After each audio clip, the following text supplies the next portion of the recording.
नैयर जी, इस समय पत्रकारिता का दौर आप किस तरह आंकते हैं? पत्रकारिता तो रही नहीं है।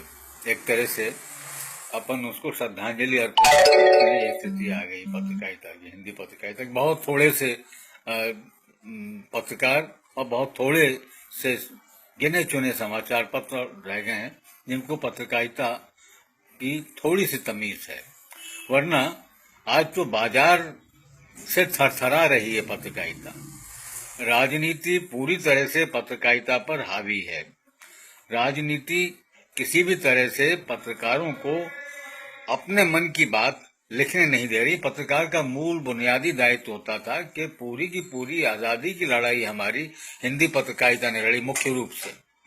और ये 90 के दशक के बाद में जो बाजार आ गया, तो बाजार आने के बाद में धीरे धीरे धीरे ये जो अभी के पिछले 12-15 साल हैं, या ये समझ लीजिए कि पिछले 18 चल रहा है, तो लगभग 2 दशक, इन 2 दशकों में तो पत्रकारिता पर राजनीति हावी हो गई। राजनीतिक प्रतिष्ठान है, चाहे किसी भी पार्टी की सरकार वो स्पेस खरीद लेती हैं, अखबार खरीद लेती हैं। तो हो यह रहा है कि समाचार पत्रों का ईमान धर्म सेंटीमीटर में नप गया है, और जो इलेक्ट्रॉनिक पत्रकारिता का है उसका फुटेज के हिसाब से। तो इलेक्ट्रॉनिक मीडिया ने प्रिंट मीडिया को कितनी क्षति पहुंचाई नैयर जी? इलेक्ट्रॉनिक मीडिया ने प्रिंट मीडिया के पाठक कम किए हैं, लेकिन संयोग से भारत में ऐसा नहीं हो पाया। तो विश्व भर में तो हुआ ये। भारत में प्रिंट मीडिया का उतना बड़ा असर नहीं पड़ा है, लेकिन प्रिंट मीडिया पत्रकारिता के मूल्यों से विचलित हो गई है। थोड़े से समाचार पत्र हैं, उनके नाम भी गिनाए जा सकते हैं जो अच्छे हैं।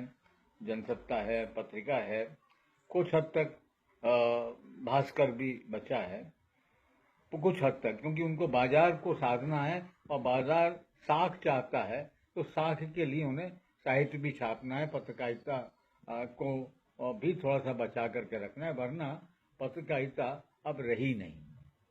और ये पत्रकारिता के बड़े बड़े जो प्रतिष्ठान हैं उनमें कलम की नहीं, संपर्कों की, आपके चेहरे की, आपके ओहदे की, इनका भी ओहदे की भी मान सम्मान की परंपरा चल पड़ी है। तो पत्रकारिता में फिर भी ऐसा लगता है जो छोटे छोटे समाचार पत्र हैं, बिक तो वो भी रहे हैं, क्योंकि उनमें जिसे कहा जाए संघर्ष की क्षमता कम है, लेकिन फिर भी जो जिला के स्तर पर, छोटे छोटे स्तर पर जो अखबार हैं, वो कोशिश कर रहे हैं कि वो कहीं ना कहीं मूल्यों को बचा करके रखें। ये कब तक, कितनी हद तक सफल हो पाएंगे, ये आप और मेरे दोनों के लिए एक चिंता का विषय है। नैयर जी, आप अंग्रेजी और हिंदी दोनों माध्यम में बेहतर पत्रकारिता कर चुके हैं, तो इस समय दोनों में क्या वैल्यू के रूप में अंतर पाते हैं? देखिए, फैशन के तौर पर अंग्रेजी है, नीति निर्माताओं की भाषा अंग्रेजी है, लेकिन राजनीतिज्ञ की भाषा हिंदी लाजमी है, क्योंकि वोट देने वाला हिंदी भाषी है। हिंदी भाषी नहीं भी है जो हिंदी भाषा से इतर जो और भाषाएं हैं, हमारी प्रादेशिक भाषाएं, क्षेत्रीय भाषाएं हैं, वो भी हिंदी एक अपने आप में धीरे धीरे बहुत सारे लेखकों के प्रयासों से, बहुत सारे लेखकों के परस्पर संवादों और संपर्कों के माध्यम से हिंदी एक व्यापक संपर्क की राष्ट्रीय भाषा बन चुकी है, और उसकी गति को रोक नहीं सकता। ये बात और है कि हिंदी में भी अंग्रेजी लाने की कोशिश की जा रही है, अंग्रेजी हिंदी पर भी थोपने की कोशिश की जा रही है। हिंदी के समाचार पत्रों में बीच में तो ये प्रवृत्ति चली थी कि एक शब्द अंग्रेजी का पूरा वाक्य और उसमें एक दो शब्द हिंदी के, बाकी सब अंग्रेजी के शब्द। तो ये, लेकिन अब इसका प्रतिरोध होने लगा है। पत्रकार कर रहे हैं, साहित्यकार कर रहे हैं, व्यंग्यकार मेरे गिरीश जैसे मित्र हैं, ये व्यंग्यकार कर रहे हैं जो कटाक्ष, तो कटाक्ष की जो दुधारी तलवार है वो भी कहीं ना कहीं पत्रकारिता की अस्मिता की रक्षा में मददगार हो रही है। नैयर जी, सोशल मीडिया को आप किस रूप से आंकते हैं? सोशल मीडिया में ये इसके 3-4 पहलू। पहला पहलू तो इसका ये कि ये अभिव्यक्ति की स्वतंत्रता का बहुत सशक्त माध्यम है। हालांकि उस पर भी अब कोशिश हो रही है कि भाई फेसबुक पर भी और ट्विटर पर भी और इस पर भी इतनी सीमा में बांध दिया जाए, उसका भी सेंसर किया जाए, अमर्यादित न हो पाए। लेकिन फिर भी उसका पहला पहलू जो है वो तो ये है कि वो अभिव्यक्ति की स्वतंत्रता की रक्षा कर रहा है, सोशल मीडिया कर रही है। दूसरी बात उसमें यह है कि विचार विमर्श की भाषा, संवाद की, परस्पर संवाद की भाषा पढ़े लिखे लोगों के लिए बहुत थोड़ा सा, जिसके पास एक मोबाइल है वो भी सोशल मीडिया पर अपना संवाद कर सकता है। और उनकी बड़ी फॉलोइंग, सीमा है 5,000 तक की, लेकिन उसके बावजूद उनमें जो परस्पर संवाद है, उनमें जो बातें खोल करके आ रही हैं, उस पर राजनीति का बस अभी नहीं चल रहा है, उसको नहीं खरीद पा रही। ये दूसरी बात है। तीसरा उसमें ये है कि उसमें क्रिएटिव राइटिंग, रचनात्मक लेखन है, उसके भी छोटे छोटे से टुकड़े, क्योंकि उसकी सीमा है सोशल मीडिया की, वो भी थोड़े थोड़े आते हैं। लेकिन चौथा जो पहलू है वो कहीं कहीं अमर्यादित हो जाती है, बेलगाम हो रही है, बेकाबू भी हो रही है। तो ये चारों पहलुओं को एक संतुलन, मेरा ख्याल है कि किसी बंदिश से या किसी तरह की आप कह लीजिए कि सीमा रेखा खींच करके या कोई चौकटा बना करके तो उसकी रक्षा नहीं की जा सकती। अपने आप स्वयं आत्मनियंत्रण अपने आप आता जाएगा, क्योंकि आपके फॉलोअर्स कितने हैं या आपके साथ जुड़े हुए लोग कितने हैं, मैं कहता हूँ फॉलोअर्स से ज़्यादा तो जो संवाद में पूरा का पूरा आपका दायरा है, उसमें कैसे लोग आप चुनते हैं, और धीरे धीरे अच्छे लोग आप जोड़ते जाते हैं और जिनको आप चाहते हैं उनको ब्लॉक करते चले जाते हैं। इस दृष्टि से सोशल मीडिया एक अच्छा माध्यम है और वो भारी पड़ रहा है। नहीं जी, इस समय देश में ग्रामीण पत्रकारिता को आप किस दशक से आंकते हैं? ग्रामीण पत्रकारिता की स्थिति ठीक नहीं है। किसी भी अखबार को आप उठा करके देख लीजिए, क्योंकि गांव में बाजार, हालांकि बाजार गांव तक पहुंचा है, लेकिन फिर भी ग्रामीण व्यक्ति की जो क्रय शक्ति है वो बहुत बड़े बड़े टीवी, फ्रिज और ये सारी जो बड़ी बड़ी चीजें इनको खरीदने की उतनी नहीं है जितनी कि शहर के लोगों की है। इसलिए उसमें विज्ञापन नहीं, और विज्ञापन जब नहीं होगा तो विज्ञापन का संबल चाहिए। आपको बढ़िया प्रिंटिंग मशीन चाहिए, आपको अच्छे पत्रकार चाहिए। ये तो अब बात दरकिनार रह गई। देख रहा हूँ बड़े बड़े अखबारों में भी बहुत अच्छे पत्रकार नहीं रह गए। और एक प्रवृत्ति और आ गई, जब पुरानी रचनाएं निकाल करके, जब नया सृजन नहीं हो रहा है, ऐसा तो नहीं कह सकते, नया सृजन भी हो रहा है, लेकिन फिर भी जो पुराना है वो शायद ज्यादा मनोयोग से उन्होंने लिखा था। जो छना हुआ है उसको दोबारा छापने की प्रवृत्ति समाचार पत्रों में और पत्रिकाओं में बढ़ रही है।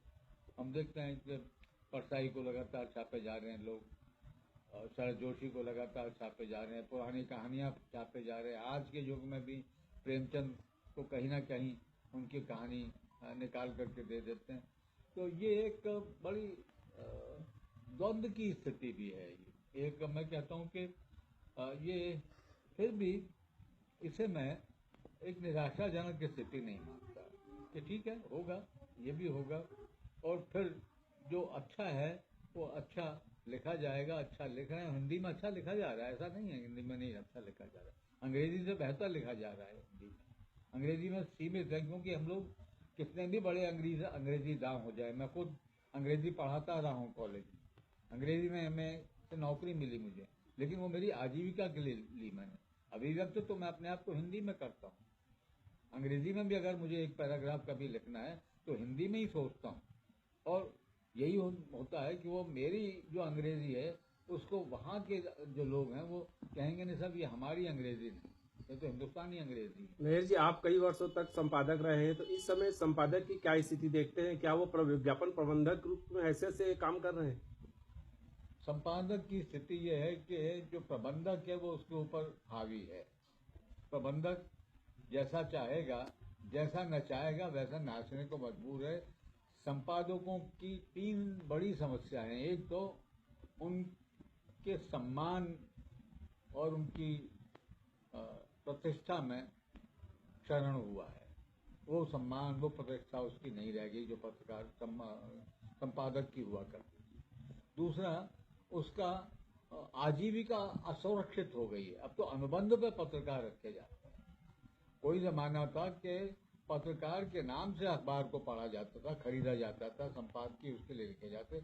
आप तो जो बड़े समूह हैं वो ये कहते हैं कि हम चाहें जिसको संपादक बना सकते हैं, संपादक के रूप में स्थापित कर सकते हैं, और हो भी रहा है कि लगातार आप उसको छाप रहे हैं, स्थापित हो गया, उन्होंने हटा दिया। एक और बड़ी खराब प्रवृत्ति ये हो रही है कि संपादक को राजनीति भी बंधक बनाती जा रही है। राजनीति डिक्टेट, राज सत्ता डिक्टेट करती है कि अमुक संपादक को आप मत रखिए, अमुक लेखक को आप मत छापिए। ये छोटे छोटे से राज्यों में भी होने लगा है। तो ये एक ऐसी प्रवृत्ति है कि अगर राजनेता और सत्ताधारी यदि ये निर्णय करने लगेगा कि कौन पत्रकार है, कौन पत्रकार रखा जाना चाहिए, किस पत्रकार का लेखन प्रकाशित होना चाहिए, तो इससे बड़ी दुर्दशा की बात और कुछ नहीं हो सकती। और दुर्भाग्य से हिंदी में ये हो रहा है। नैयर जी, पत्रकारिता के जो विश्वविद्यालय हैं उन पर आप क्या कहना चाहेंगे?